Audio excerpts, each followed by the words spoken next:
You've made it to Spry Space, where people managing social media accounts come for community. This year, our focus is social media for good. Together, we can work to make social media a landscape for healthy online communities to grow. Sound good? Then come along with us on the Spry Space podcast, where we share what we know, learn what we don't, and strive to make social media better for us all. Hello, and welcome to the Spry Space podcast. We're so happy to be here, and we're happy that you're here. And who is we today? It's me, Lacey, and Seth, and Amber, and Lindy. Everybody say hi. Hello. Hello. I'm so happy to see all of your faces. I feel like since it's been sunny out here, we all have just like a little bit more color in our skin too. We're coming along on our summer game right now. Except for the one of us that lives in Montana that has had snow off and on the last 3 weeks. That's true. Put on a Zoom filter or something, you know. Okay, so we are coming to the end of the month of April with our focus on Earth Month. And so we decided as a group it would be a great opportunity to talk about how we actually in practice stay connected to the earth in this digital age. Okay, so we are all digital employees, we are knowledge workers, we spend all our time on devices, right? And so how do we make sure that we're not spending all our time on devices? How do we stay connected to the earth and balanced in a way that is more healthy for us? Before we get into the meat of it, first question is, Seth, yes, tell me one piece of social media content that you took in over the last week or so that brought you joy. Okay. So there's this trend going on TikTok right now that every time I come across a post, it cracks me up. And I think it's so creative. I don't know if you've seen these, but where someone like trips and their flip flop goes flying, or someone like closes a door and accidentally hits the cat and knocks it across the room or whatever. And people take that and they stitch it and they like make the flip flop like go flying across the sky. And then it goes flying in front of the moon. And then it like lands in the neighbor's yard or something like that. I don't know why, but for some reason, every time I come across one of those, it cracks me up to no end. I laugh literally out loud without any emojis needed. Just I gut laugh. So that bit of social media really just brings me joy these days. Flying flip flops. Yeah, and cats. I really like the one where the lady like hits the cat with the door and like someone stitches like a stuffed animal flying into a kettle and like slams the lid on it and it looks like the cat, anyways. Oh, that's so good. So good. Yes. Okay, so Lindy, I want to open with you talking a little bit about why this is important, right? You've done a little research on the science behind why it's so important that we stay balanced and connected to the earth in this digital time. So give me a little bit of the research that you did. Okay, well, I could talk about it for a long time, and I could specifically talk about it for a long time in regards to kids because my degree is focused on early childhood development. So a while back, I listened to an audiobook called The 3-Day Effect, which is just a example of the multiple studies of research that is out there about the benefits of spending time in nature. Even though this specific book does not have control groups, it's part of a larger correlation of data based on research in nature. So it talks about how there are large psychological benefits of spending 3 consecutive days in nature. And that on the 3rd day of spending time in nature, your brain actually starts to relax and to produce like your hormones and chemicals in a different way that reduces anxiety, increases creativity, boosts overall well-being, and makes you happier and healthier overall. And this specific book that I listened to was using it to help Iraq war veterans, sex trafficking victims, and people who had lots of trauma to kind of step outside of their lives and connect more closely to their bodies. Wow, I like that a lot. I think sometimes for me it only takes like 3 minutes out there to feel some of those similar effects. Well, that leads to like my second avenue of knowledge about kids, right? So I'm going to do like an honesty moment here. When I get the most frustrated with my kids, I do that too. I'm like, all right, especially in the summertime, I like step outside and I'm like, all right, I'm going to soak in the sun. I am going to breathe. I am going to center myself. And then I will come back in and I will be able to communicate more effectively with them. But so the research around kids and nature in general is that even just viewing photos of nature can have positive psychological and well-being health. So that's why, some of those old wives' tales and like people do it, but why, the scientific studies in regards to the benefits of nature have for a long time lagged behind the anecdotal sayings around people in nature. But over the last 5+ years, that research has actually exploded. And so there have been lots of studies kind of putting all of the studies together and looking at all of the different research around it, that viewing pictures of nature, spending time in nature, turning your desk towards nature, being in rooms that have the same colors as nature, all have some of those similar effects. And some of those effects include rejuvenating attention, so being able to spend a little bit of time outside. If you're having a creativity break, coming back inside, relieving stress, boosting self-discipline, making more cohesion and motivation, and increasing just physical activity, and like having, the nature sounds, nature colors are all really calming, centering things. And so being able to engage in those or bring those things inside have very similar effects.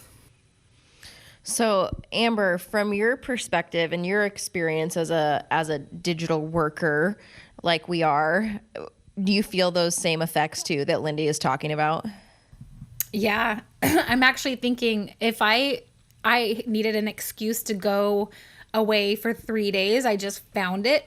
But I do. I mean, we talk about that all the time at Spry without the science that Lindy's talking of. It's pretty cool about if you are just struggling with your workload or you're just having a hard time processing the amount of things.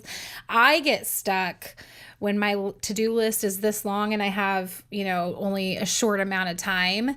I tend to shy away from anything. Like I have a hard time even getting started on some of that stuff because I just feel completely overwhelmed.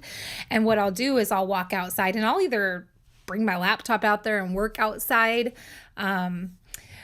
But think about how you feel when you're outside and how it immediately feels like the weight of the world is off your shoulder. But then add the layer of, like she said, the sounds, like the birds start chirping or you start hearing the frogs. Like it's instant euphoria for me. So, I do that kind of naturally, changing my environment when I'm feeling stuck. So it's cool to hear Lindy kind of talk on that, saying that there's science behind it. Mm-hmm.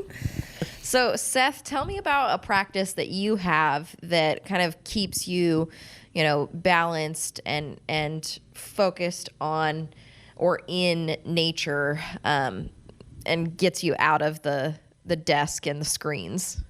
Yeah. So, I've always been very, very outdoorsy. And one of the things that I just absolutely love to do that just connects me to the earth is eating wild things, creating a meal without going to the grocery store. To me, whether it's going fishing or collecting mushrooms or wild plants, there's just something about just that I got this from the ground, And I've actually noticed that in the digital age, my connectivity to technology actually helps with my connectivity to the earth. Okay. Because say I'm out in the woods and I find this mushroom that I really want to eat. It's so convenient to be able to reach for my phone and just start Googling and start doing some research rather than having to take the mushroom home, look through all my books, which is a good practice. And I generally do anyways before I eat a mushroom, for those that are going to be like, why are you out eating mushrooms? I do my research very well, but it's very nice to be able to do the research right there on the spot and do it. The other thing that I really like that my technology actually helps me connect to the earth is in the state of Washington, we have a lot of regulations on anything you can do outdoors. And it's very, very nice to, if I have a question about, is what I'm about to do legal, or is it in season, or can I take this home with me? It's so nice to be able to just pull up the Washington State websites, look through the rules, say, yes, it's in season. Yes, I can keep this fish. Yes, I can collect this mushroom. And just know right there on the spot, rather than having that anxiety when I'm in nature trying to connect to the earth on whether or not what I'm doing is acceptable. So that's one practice. What's the best mushroom recipe you like to make? Oh, I love just taking like chanterelles and just sauteing them with a little bit of butter and rosemary until they just start to get crisp. Oh my God, so good. It's so good. Amber's face right now. I can't. I don't know why. I've never been able to do mushrooms. I don't know why, ever. Like, it's a texture thing for me. I don't know. There's a woman I follow. Her name is Alexis Nicole on Instagram, and her handle is Black Forager. And basically her entire account is her going out into the world and picking, finding, picking, harvesting things that people would never normally think of as food, and how she, prepares them, turns them into this syrup. And she's like, well, I'm going to use my seaweed salt on this, but for you normal people, you're fine with Morton's, but like all the food she eats and everything is for stuff that she forages for. And it just like you're talking about, Seth, it just reminds me like, oh yeah, like the earth grows food. Yeah. Okay. Amber, why don't you tell me about a practice that you do that brings that sense of balance for you? Well, like Seth, I grew up in a family of hunters and foragers and fishermen, and we do eat source a lot of our food from the earth. And in order to do that, you have to get out into nature, right? And sometimes my grandpa would tease me that I was always the worst hunting partner because I don't go out to the woods for food. I go out to the woods for peace, because I would sit and he also, in the other sense, that I was a good hunting partner because I would just sit there for hours and hours and hours. I wouldn't be like, can we go? Can we eat? Can we do this? I love just being in the middle of the woods. No cars, no traffic. No technology in those situations. But on the flip side of that, one of the things that our family does that we love more than anything, that gets us into, we use technology to get into nature, and that is that we're huge geocachers. And so I don't know if you guys have ever done that, but I would strongly encourage you to do it. I mean, be good stewards of it. Obviously, there are a lot of rules that go with geocaching. You shouldn't download the app and then just go out. You should, for sure, make sure that you're being respectful. Sometimes a geocache can be found in the middle of downtown Seattle in a light pole hole. Sometimes you're on someone's private property. A lot of times you are taken to a view of a canyon or a city or anything. You're taken to something that is magical that somebody else has found and is like, I want to bring people here. I want other people to experience this. So we've been in a lot of places where we would have never gone on our way through somewhere because we were making a point to stop and find a geocache. How fun. So, and we use an app for it so that it's handy and we can kind of do it. And I think we've collected geocaches in 7 or 8 states. So it's pretty fun. You get little badges for it. But so, anyway, we've seen a lot of things. One of my favorite things, I think, is we went up an old logging road. There was actually twofold, and these are both right here locally where I live. One is it was a stream coming off the mountain, but there was a tree there that had obviously been struck by lightning and was completely burnt, but nothing around it had been burnt. It was just that tree. It's kind of eerie when you see something that had been obviously on fire and somehow it just stayed contained to that. And then the second place is like one of my closest to home geocache is actually, we walked up there and it was full of nettles. And so most people say, no, you don't want that, right? But we were able to collect some and make some nettle tea, which is awesome for your digestive system. So nice. Yeah, it's pretty fun. So you've got some foraging skills of your own there, quite a bit. I don't think that mine are as honed as Seth's are, but I used to forage for chanterelle mushrooms with my grandparents when we were kids. I haven't done it in years, but I've never eaten them. Just never even tried. No, because like back in the day, you could pick them and get a lot of money for them. Maybe you still can. I don't know. So that's what they were doing. And my grandma would do it for a little extra money. All right, Seth, what other practices do you have that bring a sense of that balance that we're looking for? So another one that I do is just running. Anytime I'm stressed or feel anxiety or anything like that, I just love to just step outside and run. It takes you away from technology. Clarify for me a minute. Like, are you saying you just like walk outside during your workday and just like run to the end of the neighborhood? Or are we talking about like going on a real run? Because I think I could just sprint out my door and I think I would feel better. Yeah. If I did that a couple times a day. So I do scheduled runs. Like I run 3 to 5 miles every single morning before work. And then I do some runs in the evenings where I'll do longer runs, like 6 to 10 miles or something like that. But I will do just spontaneous runs. Like if I have a problem, I'm doing some coding and I can't figure out how to solve the problem. And I just find myself just staring blankly at the screen, not solving any problems. I'll just step away, step outside and just do a quick sprint to the end of the road or sprint to the mailbox. Just make sure that I get my blood flowing. I clear my mind of whatever is bothering me and then come back. And normally I can solve the problem pretty quickly once I actually get my mind off of it. But yeah, Seth is one of my favorite humans in the whole world, you guys. But he runs for fun and he eats mushrooms. He and I are not the same. I kept wanting to find a way to make a joke and say, who's chasing you? Like, what are you running from? Yeah, exactly. Oh, it's so funny. One of the things that I have been kind of cultivating lately that I think is such a nice kind of balance for me is like, when I feel the most healthy, it's when I have a really good morning routine. So like, I've got this morning routine right now of like, I eat the same thing. Like I have this water and I put that Calm powder. I don't know if it's like magnesium. I don't know if you all have ever used that before, but it's called Calm. And so it's a spoonful of this magnesium powder. I get my coffee going and I have a Cliff Bar and I walk outside. I let the bunny out of its mansion and in to play in the yard. And I take the dog in the front yard and start throwing the ball with the dog, right?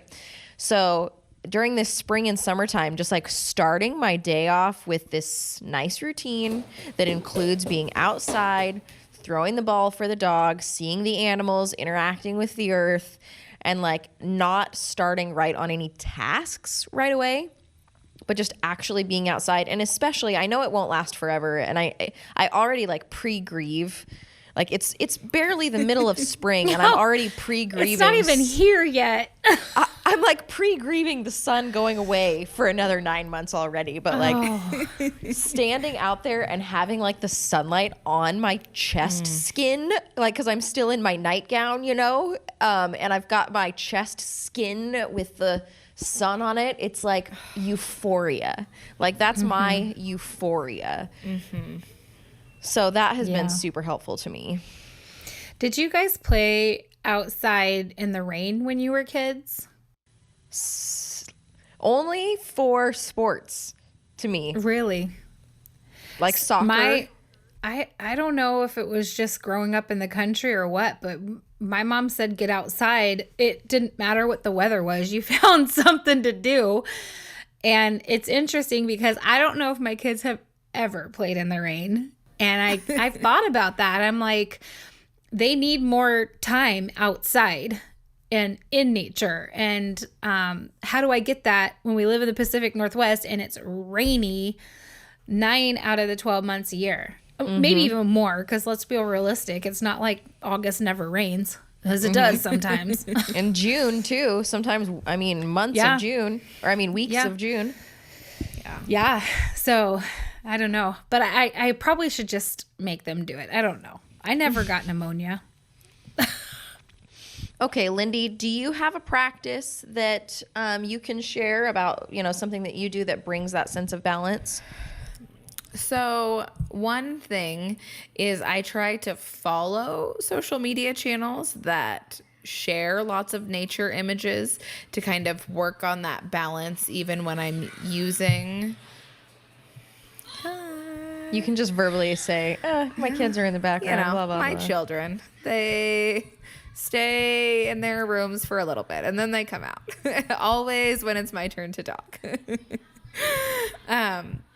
So I try to balance with like making sure that I'm following social media channels that will provide me images of nature and inspiration for going places.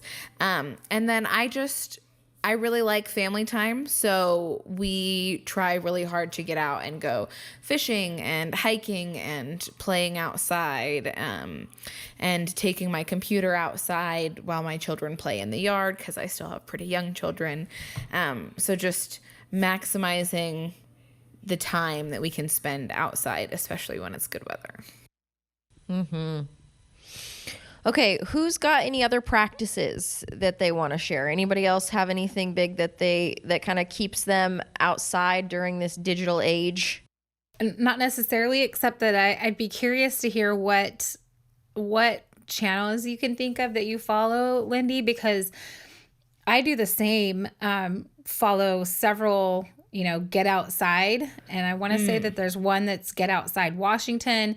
I follow the Mount Rainier Visitor Center. I follow a couple different Mount Rainier pages, and they kind of tell you where the cool spots to go are off the beaten path. You learn more when you follow those pages. And then I think I follow a hiking page too. And I feel terrible for not. I feel like it'd be valuable to be able to spit those names out right now, but I can't. So, Lindy, what are you following?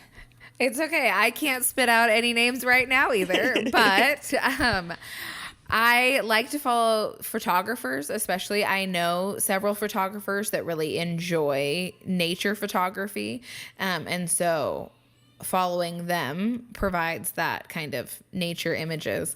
And then one of the blessings of my husband being in the Army is that we move around a lot, and being an outdoor family, we tend to follow channels that provide information about outside where we live. So we lived in Alaska before we moved to Montana. So I still regularly follow several Alaskan focused and Montana focused outdoor channels that provide knowledge about laws, regulations, when it's safe, when it's negative 56 in Alaska, when the ice fishing's great, and lots of things about getting outside. It's PNW Hiking with Kids. There's like 17,000 members. It's huge group. Get on that. If you're from the Pacific Northwest. Yeah. I have just a couple more that I'll share. One is I love to sneak, and I say sneak because it has to be when I'm alone and I don't tell anyone else. I don't know why, but there's something to me about this independence of like sneaking off into nature with nobody checking on me that feels so liberating. Like, there's this, my kids we're in Washougal, and their school, there's a park very close to it that butts up to the Washougal River. And so as soon as we get like these sunny days, I would like take them to school and drop them off. And then I would just go over to this park and spend a few hours like climbing a tree next to the Washougal River and just like, nobody can see me. Nobody knows I'm here, you know? So that like sneaky out into nature behavior is just so liberating for me. I don't like go hike up into a mountain without telling people, you know, it's not dangerous. It's like within city limits. But it still feels that kind of liberating that is really nice for me. The other thing I like to do too is I have a black lab, and black labs are water dogs, you know, and so I will go on a walk with my dog, and we will go to, you know, the side of a river. I learned my lesson very quickly that I have to keep his long leash on, because he multiple times now has just swam out and in the river just got swept down the stream, and he's more than 100 yards down, and I'm like chasing on the side of the banks of the river like, talk, you know, and it's been scary. But to watch him splash in the river the way he does, like that just full presence of being, and just so satisfied just by splashing in the water, just being in that presence brings that sense of balance to me, you know.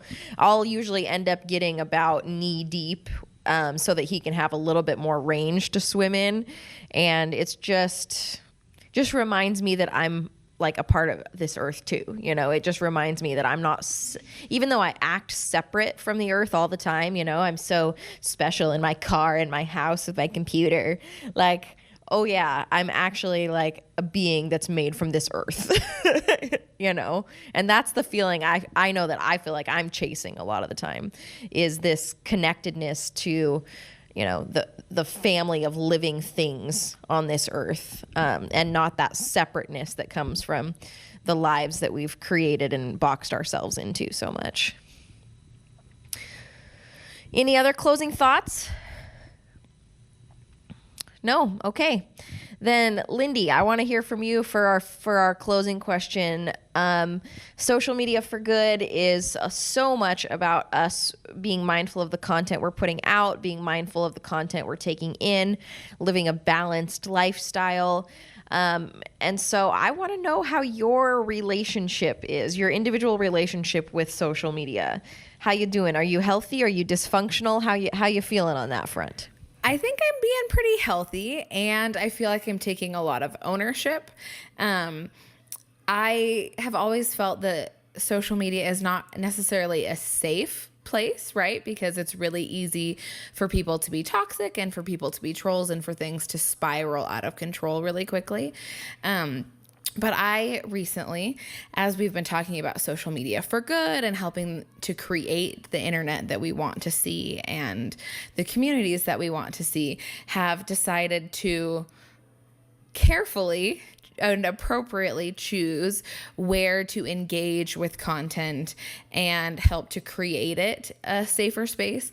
And I've actually taken a lot of strength from the podcast we did with Amy, and about creating communities and like showing the type of communication that is beneficial and actually creates change. And so I was pretty proud of myself. This last week saw a piece of content in my hometown Facebook group that quickly spiraled out of control, and I was like, wait a second. Hold on. Let's actually be accountable for the words that we're using and labeling and groups. Generalizing.